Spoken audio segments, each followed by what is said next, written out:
محبت نے جو حضور کا حلیہ بیان کیا ہے تو اس کے لفظ ہیں رأیت رجلا ظاہر الوضاء، میں نے ایک ایسا شخص دیکھا جس کا چہرہ نکھرا ہوا تھا۔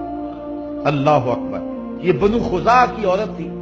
ہجرت کی رات حضور علیہ الصلوۃ والسلام اس کے مکان کے قریب سے گزرنے لگے تو بھوک کی جو ہے وہ شدت حضور کو محسوس ہوئی، تو یہاں رکے اور اس کو کہا کہ اگر کچھ ہے ہمارے تو ہمیں پیش کرو۔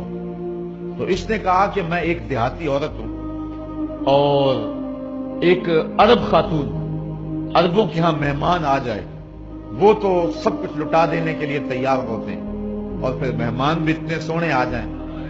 وہ کہتی ہے لو کانت اندی شیئن ما آوزکم الکرا، اگر میرے پاس کچھ ہوتا تو میں کچھ کسر نہ چھوڑتی، میں رج کے خدمت کرتی، لیکن افسوس یہ ہے کہ اس وقت جب آپ آئے ہو میرے پاس کچھ ہے نہیں کہ جو آپ کے لیے پیش کر سکوں، اور اس کا مجھے افسوس رہے گا۔ ایک کونے میں بکری بندھی ہوئی تھی، حضور نے ارشاد فرمایا اگر تم کہو تو اس کا دودھ دھو لیں۔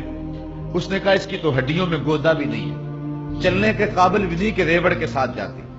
فرمایا اگر تم اذن دیتی ہو تو ہم اس کا دودھ دھو لیتے۔ اس نے کہا مجھے کیا اعتراض ہو سکتا ہے، اگر یہ دودھ دیتی ہے تو مجھے کیا اعتراض ہے۔ حضرت ابوبکر صدیق رضی اللہ تعالیٰ عنہ نے آگے بڑھ کے بکری کو کھولا، حضور نے دستے برکت، دستے شفا، دستے نور اس بکری کی پشت پہ پھیرا۔ راوی کہتا اس نے ٹانگیں چوڑی کر دی اور اس کی گھیری میں دودھ اترایا۔ حضور نے فرمایا برتن لاؤ۔ بکری کا پاؤ 1.5 پاؤ دودھ ہوتا، اس نے چھوٹا سا برتن پیش کیا۔ حضور نے جب دودھ دھویا تو راوی کہتا ہے کہ جھاگ اٹھنے لگی۔ جھاگ اٹھنے سے مراد یہ ہے کہ دودھ کثرت سے تھا اور دودھ کی تیزی بہت تھی، اس لیے جھاگ اٹھی۔ برتن بھر گیا، فرمایا دوسرا برتن لاؤ۔ وہ لایا گیا، وہ بھی بھر گیا۔ تیسرا لایا گیا، حتیٰ کہ معبد کے گھر کی تھالیاں بھی دودھ سے بھر گئی، لیکن دودھ اب بھی ختم نہیں ہوا۔ لگتا تھا اللہ نے بکری کے تھنوں کا تعلق کوثر کی نہر سے جوڑ دیا تھا۔ اب ہوا یہ کہ سب نے شراب ہو کر کے پیا اور آقا کریم علیہ الصلوۃ والسلام نے دعائے برکت دی اور حضور معبد کا شکریہ ادا کر کے چلے گئے۔ اس جلدی میں اور اس منظر کو دیکھ کر کے معبد کی جو حالت تھی خوشی کی اور مسرتوں کی تھی، اس کو یہ بھی یاد نہ رہا کہ پوچھ لوں کہ آپ کون ہیں اور کہاں سے آئے، کبھی پھر بھی آؤ گے میں مہمان نوازی کے لیے کچھ تیار کر کے رکھوں گی۔ معبد کو کچھ پوچھنا یاد نہ رہا۔ شام کو معبد جب گھر آیا بکریوں کا ریوڑ لے کر کے تو اس نے کچی کلی پہ نور برستے دیکھا اور پوچھتا ہے آج کیا ماجرا ہے۔ ایک بار وہ جدھر سے گزرے ہیں نصیر، 1000 بار ادھر سے بہار گزری ہے۔ کہا آج کیا ماجرا ہے، ہماری کچی کلی پہ یہ نور کیسا ہے؟ تو معبد نے حضور کا نام تو نہیں پوچھ سکی تھی، لیکن اپنے طور پہ اس نے حضور کا نام رکھ لیا۔ اس نے کہا ہمارے گھر میں آج دوپہر کو مبارک آیا تھا، اپنے طور پہ نام رکھا مبارک۔ معبد پوچھتا ہے بتا مبارک کیسا تھا؟ معبد تصف رسول اللہ صلی اللہ علیہ وسلم، پھر معبد حضور کا حلیہ بیان کرتی۔ بچپن میں ایک کتاب نظر سے گزری تھی، علموا اولادکم محبت رسول اللہ صلی اللہ علیہ وسلم۔ ڈاکٹر عبدہ یمانی ایک عرب رائٹر ہے، ان کی کتاب ہے۔ تو میرا خیال ہے مجھے یاد پڑ رہا ہے کہ میں نے عربی میں پہلی کتاب یہی پڑھی تھی، اس میں معبد کا جو ذکر کیا ہے نا، تو اس نے اس کا جو عنوان قائم کیا ہے، معبد کی حدیث کا جو عنوان قائم کیا ہے، وہ میری زبان سے نکلا تو مجھے پرانا دور یاد آ گیا، یہی اس نے عنوان مقرر کیا، معبد تصف رسول اللہ صلی اللہ علیہ وسلم۔ اتنا خوبصورت عنوان اس نے رکھا ہے، وہ جو ہیڈنگ دیا اس نے وہ یہ ہے، معبد تصف رسول اللہ۔ وہ کہتا ہے معبد حضور کا حلیہ بیان کرتی ہے۔ اب اس نے اس کے نیچے ساری حدیث بیان کی، تو معبد نے کہا کہ اے میرے شوہر میں کیا بتاؤں وہ مبارک کیسا تھا؟ رأیت رجلا ظاہر الوضاء، میں نے ایسا شخص دیکھا کہ جو بالکل چمکدار چہرے والا تھا، وسیم کسیم، خوبصورت تھا، خوب رو تھا، وفی عینہ داج، اس کی آنکھوں میں جو ہے وہ سیاہی تھی۔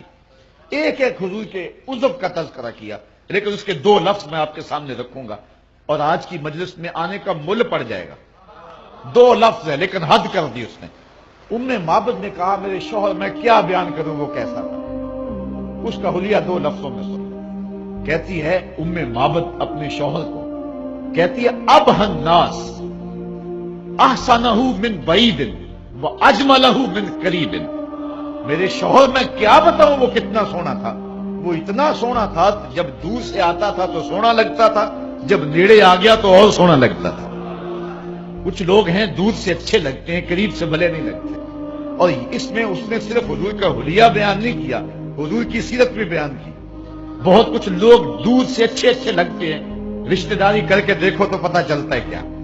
دور سے بھلے لگتے ہیں, قریب آئے تو کچھ اور ہوتا ہے. وہ کیا کسی نے کہا تھا اس کے لہجے میں یوں تو برف تھی لیکن جو چھو کے دیکھا تو ہاتھ جل گئے.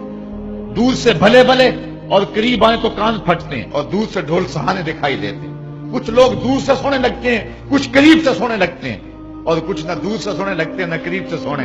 اس نے کہا لیکن یہ ایسا تھا کہ دور تھا تو سونا لگتا تھا, قریب آیا تو اور سونا لگتا تھا. اللہ اکبر, حد کر دی معبد نے.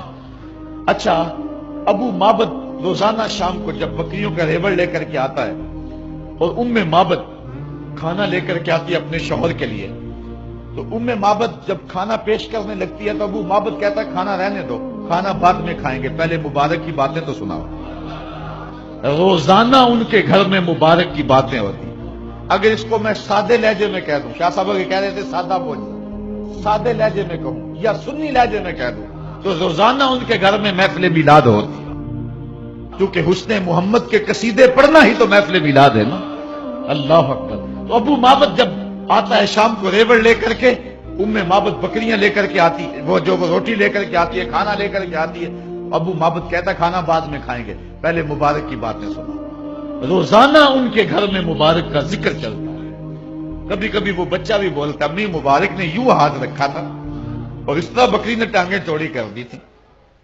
ابو معبد کہتا ہے کبھی مبارک پھر پلٹ کے آیا, میں اب بکریاں دور نہیں لے کے جایا کروں گا, ان آس پاس پہاڑوں میں رہوں گا. جب بھی کبھی مبارک آئے تو بچے کو دوڑا دینا, دیر نہ کرنا, میں بھی مبارک سے ملنا چاہوں گا. اچھا, ابو معبد بکریاں لے کے گیا ہوا ہے. معبد گھر کا سودا سلب لینے کے لیے قریبی بستی میں گئی. سودا نہیں ملا, چلتے چلتے آگے چلی, چلتے چلتے مدینہ منورہ پہنچ گئے. بازار میں سودا خرید رہی تھی کہ حضرت ابو بکر صدیق گزرے رضی اللہ تعالی عنہ. معبد نے تو نہیں دیکھا لیکن بچے نے دیکھ لیا. اب بچے نے جو کہا وہ لفظ لیے, میں وہ سارے لفظ آپ کے سامنے رکھوں گا. وہ اس کا ترجمہ نہ بھی کروں تو پھر بھی آپ لفظوں کے اندر جو ہے وہ خوشی کا اظہار ہے اور جو کیفیت ہے لفظوں کی, اس سے پتہ آپ لگائیں گے کہ کتنی خوشی کا عالم تھا. وہ بچہ خوشی سے اچھلا اور کہنے لگا یا اماں ہو حاضر رجل الذی کان مال مبارک. امی یہ وہ بندہ جا رہا جو اس دن مبارک کے ساتھ تھا. معبد نے سودا چھوڑا اور حضرت ابو بکر صدیق کے پیچھے, اور پوچھتے ہیں تم تو مل گئے ہو, مبارک کدھر ہے؟ حضرت ابو بکر صدیق حیران ہو گئے, یہ کس مبارک کا پتہ پوچھ رہے ہیں, نام تو خود ہی رکھا ہوا تھا. تو کہا وہی جس نے بکری کی پشت پہ ہاتھ پھیرا تھا. آپ سمجھ گئے یہ تو وہ راستے والی خط. کہا آؤ تمہیں مبارک کے ڈیرے پہ لے جا. حضور صحن مسجد نبوی میں تھے تو معبد اور اس کے بچے کو جناب سیدنا صدیق اکبر رضی اللہ تعالی عنہ لے گئے. جب حضور کو دیکھا تو معبد جو ہے وہ اس کا بچہ پکار اٹھا, امی وہ دیکھو مبارک بیٹھا ہوا. حضور کی خدمت میں حاضر ہوئے, آقا نے دین اسلام پیش کیا, انہوں نے قبول کیا. واپس پلٹے شام کو ابو معبد جب بکریاں لے کر کے گھر آیا تو اس نے کچی کلی پہ پھر انوار دیکھے, ان کی آنکھوں میں پھر چمک دیکھی. پوچھتا ہے آج تم نے بلایا کیوں نہیں, مبارک پھر آیا تھا؟ انہوں نے کہا مبارک تو نہیں آیا لیکن ہم اسے مل رہے ہیں, ہم اس کی زیارت کر رہے ہیں. کہا کون ہے اور کہاں رہتا ہے؟ کہا جسے دنیا محمد کہتی ہے وہی تو مبارک ہے. اللہ اکبر. سیرت نگار لکھتے ہیں یہ بکری عام و رمادہ تک حضرت معبد کے پاس موجود رہی.